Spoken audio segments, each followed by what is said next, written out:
A very common alteration that you may be asked to perform that has nothing to do with clothing may be that of hemming a drapery panel. I look at draperies in the same way as a skirt.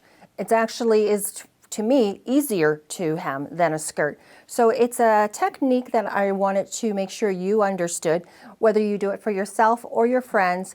It's actually one of those jobs that when you do take on, word's going to spread and you'll be very popular for it. And it's very easy to do and has a good payoff in the end. So let's take a look at a couple of points first before we actually get started. On this panel that was brought to me, I want you to take note of the finished hem in the bottom.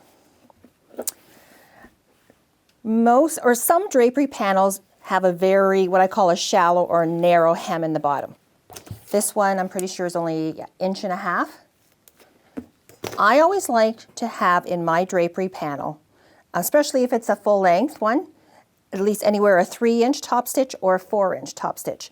One of the reasons I like that also, here you have like only 3 inches turned in total. It's number one, it looks cheap, I think, but also you don't have the extra material and the weight to hold the curtain down. When you have a 3-inch top stitch, you're going to have 6 inches inside the hem, or if you have a 4-inch, which is the ideal, you're actually going to have 8 inches of material below the bottom hem that you're going to cut, and it's all folded up, so it's going to give a nice weight to the bottom of your curtain, and it's going to hang a little nicer. For me, it's just a more professional job. Also, they do have their side seams finished off here. When the curtain is being actually made, you're going to do your hem first, then your side seams, so you get a nice clean finish this way. Not all the time when we do our hem, when we're just shortening it for a client, will we release this side seam. When we do our hem and it's done up, for a nice clean finish, we'll just do a top stitch along the edge to make sure it's nice and clean. If you want, if you have the time, you always can undo this. But I find, especially with a panel like this, it's not overly expensive. We're just not going to undo that. And you'll see what I mean when we do our work. Another point that is very important, and do not forget, when somebody brings you a curtain panel, let's say the curtain panel like this is 84 inches long and they want it shortened to 79. Never assume that the curtain panel gotten from any type of manufacturer is actually what the measurement says on the card. As well, if you did your math, let's say your customer wanted you to hem the curtain 6 inches all the way across. Never just mark 6 inches from the bottom, assuming that the top to the bottom is equal. Because in their manufacturing, seams get shrunk up. I'll tell you an example of what happened to me. One time a client brought in 6 panels of curtain and they all looked the same to me. They asked, can you hem these all 14 inches? I hemmed them all 14 inches without even looking at them. One of the panels was actually already 10 inches shorter than all the other panels. So all the panels were exactly 14 inches shorter. Unfortunately, the other panel didn't even match because it was already 10 inches shorter. So when hung up, you had one panel that was 10 inches shorter than anybody. And I should have noticed that because I remember thinking, I really should measure from the top. But I cut a corner and it cost me redoing that. Customers actually trying to find another panel. And once we found it, redoing the work, it was more headache than what it's worth. So always, always measure your curtains from the top to the bottom to get your finished marks. And like I said, never assume that your curtain panel is even, no matter where you get it. You will see how we're going to measure when we put it on the table. If you don't have a work table, you can lay your curtain on the floor. It's a little harder on your back. But there are some images in your workbook that will show you how to get a nice plumb line on the top, how to measure from top to bottom. But today we're going to do our work on a table, and I will show you how much easier it is if you have that opportunity. So let's begin. So this is my work table. I love having a nice big padded work table for all my alterations. I love it also because I can pin to it. I like that my material doesn't shift with it. When I'm doing projects like dressmaking or hemming curtains, it comes in handy for that too. There will be instructions in your tools of the trade on how to make your own padded work table. And if you want, I will include in there also how to customize it for when you do want to do draperies. With this table, it's covered in actually in canvas. At the head of the table, I have a row of duct tape that's straight across, and you'll notice that running along each side is a metal measuring tape. I have it on both sides because they both start at 0 at my duct tape, and they run parallel down through my table. This allows me, when I'm doing curtains, to put the top of my curtain at the duct tape at the top, that's 0, making sure it's nice and smooth all the way down, and flipping it up. These lines are lines of curtains I've already hemmed. They go straight across. This is 38, across to that 38. So when I lay my material down and flip it up on that line, it's going to guarantee that the curtain at this point, the middle, and the side seams are going to be exactly 38 inches. So that's why I do it this way, and that's why, like I said, you would never want to alter our curtains by flipping up just X number from the bottom. We want to make sure, because when your client hangs it up, they're going to look, and if it's uneven, they're going to check from the top, on the sides, and the middle, and on the other side to make sure that it is the exact number that they had requested. I'm going to throw our curtain panel onto the table. This one just has a grommet top. It doesn't really matter what type of top there is. And this curtain panel happens to be narrow enough that we can lay it directly on our table. If it happened to be wider, we just start here, pin it across, and the rest will hang on the side. We will do what we need on the table, and then we'll just shift it over till we get the whole curtain panel hemmed. I'm going to take some ball pins, and at this point, I'm going to take the very top of my curtain, and I'm going to be pinning it so that the very top edge of the curtain is going to be running flush with my tape. And I'm going to hold it in place with pins, as many as you feel secure. This material shifts a little bit, so I'm actually going to put a pin at each of the grommets and then also each of the side, in between each of the grommets.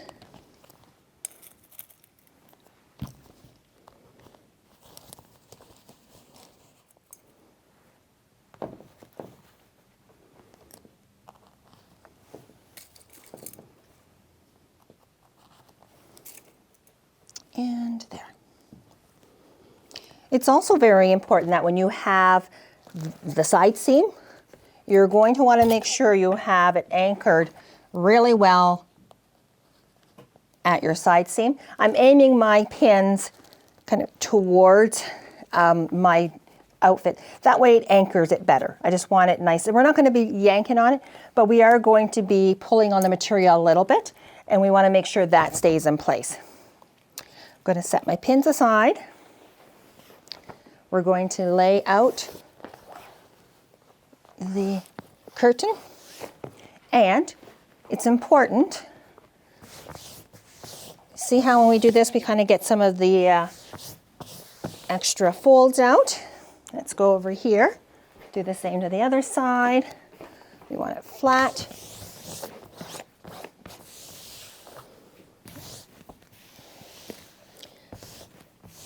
We want to make sure that it's nice and flat. When it's hanging, gravity's going to pull everything down, so we also want to make sure everything's down nicely. Now, taking a look at their original hem, this is why we never assume the curtain panel has been cut exactly the same across. See how the side seams are flaring up here? The middle? There's a difference of at least 1 inch from this point to this point, and the same on the other. If we were to just hem this, let's say 10 inches, our 10-inch hem will look exactly the same, just 10 inches up from the original. And we do not want to have this. We want to have a much straighter, a more professional hem. One of the reasons this tends to do this also, remember I mentioned to make sure at the very top the side seam is anchored. When this is stitched, this material has a little bit of give as it is. When they sew the side seams, it kind of sucks it up and draws it up. That's what happens sometimes here also. That's why we want to make sure it's nice and smooth and laying as far as it will go, so that it doesn't spring back up. Okay, let's continue work on this particular panel. The box for this curtain states that this curtain is 84 inches. This is our 84-inch line. Even the longest point doesn't even reach that. So I don't really care what length this curtain is now. All I care about is that our client has asked that we make these curtains 70 inches. So when all is said and done, this panel will be 70 inches, and I have our 70-inch finished line right here. We're going to fold up. We've already made sure everything's pulled down nicely. Let's fold up our material to the 70-inch line. There we go.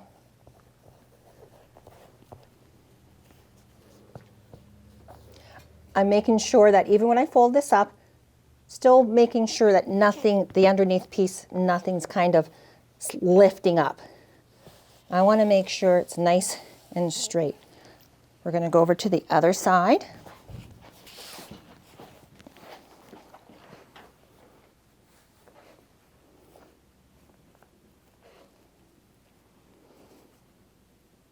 "70 inches, 70 inches, 70 inches, 70 inches, and straight across."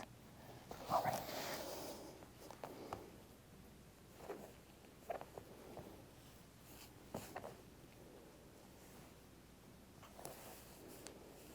All right. I'm happy with that. At this point, we're going to take our iron and we're going to put a press line right across there.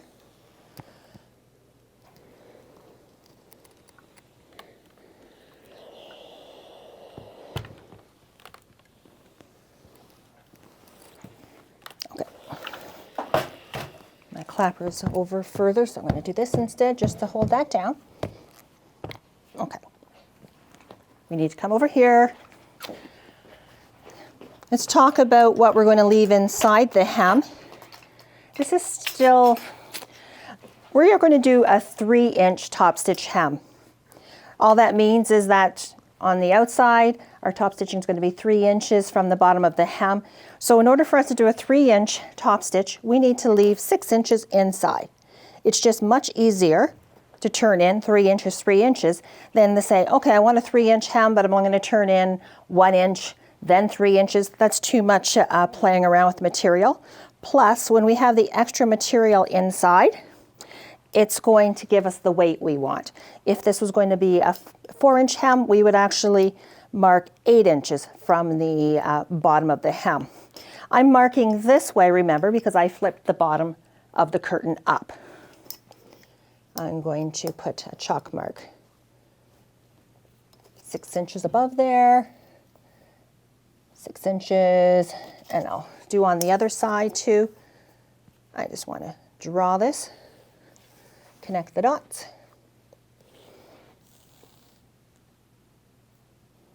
There we go.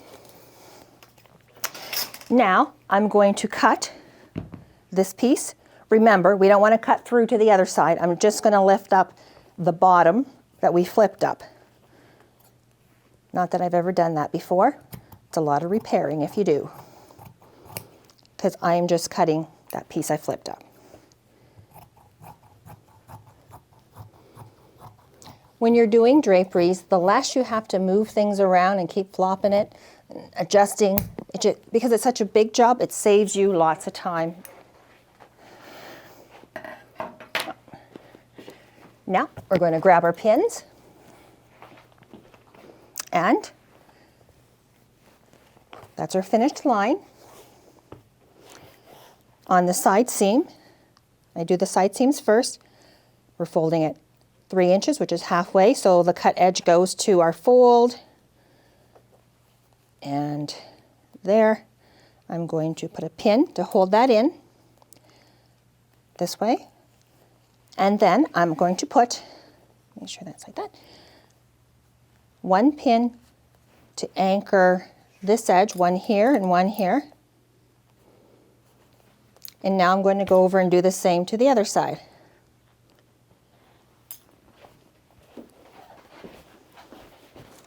All right.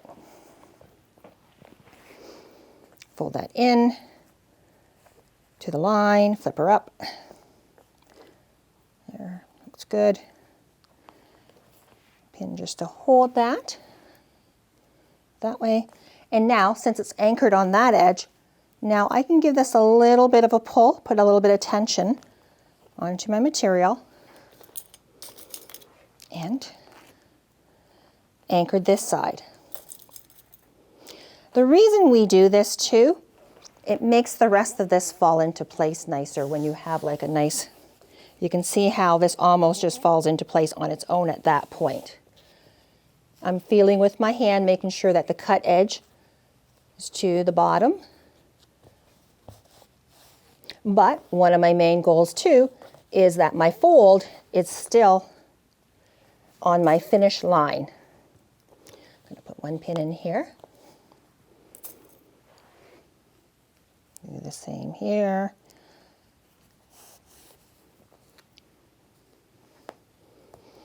This is pleasing to my eye. It's nice and parallel. It's what I want. Let's finish the other side.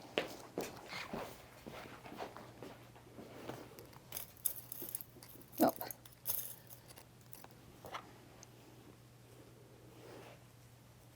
You can put in as many pins as you feel. You don't want to put 100, of course, because that's just taking time. But you can put in more than I am also. My main objective will be when I'm sewing that I can get from this pin to this pin without it being too far away. That is pinned and ready to go to the machine. Take out our anchors. And at this point, now we can release our curtain from the very top. Because we are going to go to the machine and do our sewing. There we go. Good. Let's head to the straight stitch machine. We're at the straight stitch machine, ready to sew the bottom hem in our drape. This is our fold we just put up on there. So I'm going to start just a little bit inside the seam allowance there, where this side seam is. My thread's a little darker than I like, but this way you'll be able to see where I'm sewing. And our main objective will be to sew just about 1/8 of an inch from the folded edge. And this is definitely one of those times when you're going to want to put tension front and back. If you do not, this is going to keep pushing and pushing and pushing, and the bottom will keep shifting underneath, and by the time you get to the end, this piece will look like it's sticking out over the edge when it is not. In order to get a nice flat finish, you have to put tension front and back, and that's where I said at the table, only put your pins as far out as you can sew. There's no sense in going any further because you want to be able to hold this into place. If your pins are too far out, you'll be tucking this under and it's going to start getting crooked. So this way I'm going to be able to hold my front of material just in front of that pin, and I'm holding the back. And let's just sew a nice straight line. Put the needle in, adjust our material, and we are going to do the next little batch. Oh, my pin came out. Let's get that back in before it moves. Okay. All right. Do the next little bit. One of the things we want to make sure of too is that, let's see how this is nice and parallel? See how if I give that a little pull, if I were to sew that in, this would have a big wave in it. We want to make sure we're not pulling. We want to make sure it's nice and flat. We're putting tension, but we're not distorting the material. See how that's looking? Nice and clean. And on the other side, it's nice and neat. We're top stitching this curtain also because this is how it originally was.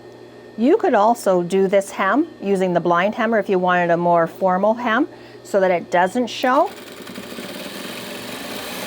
But most people who are going to be bringing the curtains to you just want the hem that was in the curtain in the first place. Okay, we're going to undo that.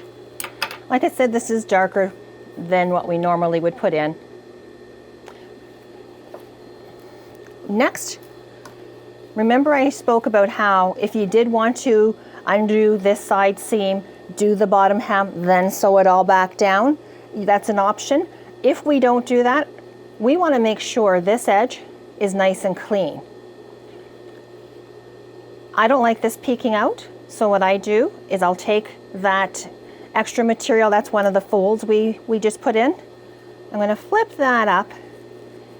I want it facing the inside because I don't want any pressure on the outside to distort this. So I've got that out of my way, and then I'm just going to do a nice edge stitch right here, sewing the two layers together to create a nice clean finish. There. And this way nothing's going to peek out. It looks like it's a nice clean edge all the way down. I'm going to take out some of my pins as I'm working my way to the other side to do the same. Okay, trim our thread. Take that extra fold that's in there, the cut edge, tuck it in towards you, which I have the inside of the curtain facing me. There. And let's just top stitch that down too.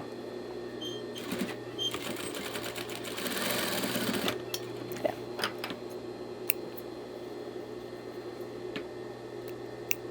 At this point, let's go to the pressing table. We're going to do our final press on our hem. We're at the table ready to press the hem that we just put in. So let's give that a good press at the bottom. Now, a question I sometimes get from some of my other employees is this: do we press the entire curtain for the client? A lot of times curtains like these are come folded on a hanger, or sometimes they're even folded in a bag, and they're wrinkled.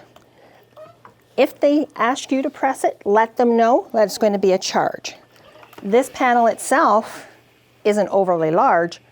If it was bigger, we'd have to press out all these wrinkles for the client, fold it back up so they don't get back in, as well as they're fairly large panels. So that's a lot of work. If they want to pay for it, then yes, we'll do that for them. Otherwise, we just press the area where we do our work. When they get it home, they're welcome to do all their pressing.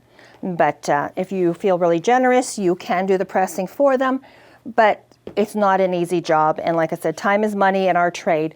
So unless they want to pay for it, they might just want to pull their iron out at home. At that point though, this alteration is done. And see what a nice finish that is.